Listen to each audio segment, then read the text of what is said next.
મિત્રો આપ જોઈ રહ્યા છો તે ઝાડ દેખાઈ રહ્યું છે તે ખેરનું છે. આપ જોઈ રહ્યા છો કેવડું મોટું છે તે આપણે પહેલી વાર જોયું છે અને એની ઓળખાણ કાંક આવી હોઈ શકે. આવા પારવા પારવા કાંટા હોય અને ખેર કહેવામાં આવે.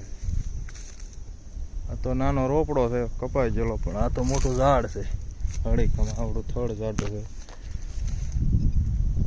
આવા એને કાંટા હોય, બહુ ઊંચું છે.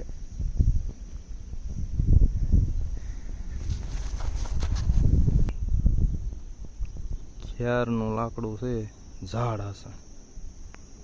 લાકડું બહુ જાડું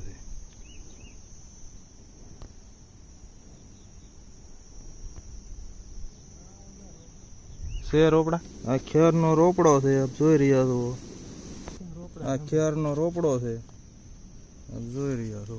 રોપડાનું ભર્યું મગજ મારી ગયું, પાણી મળતું આ રહ્યું આવે.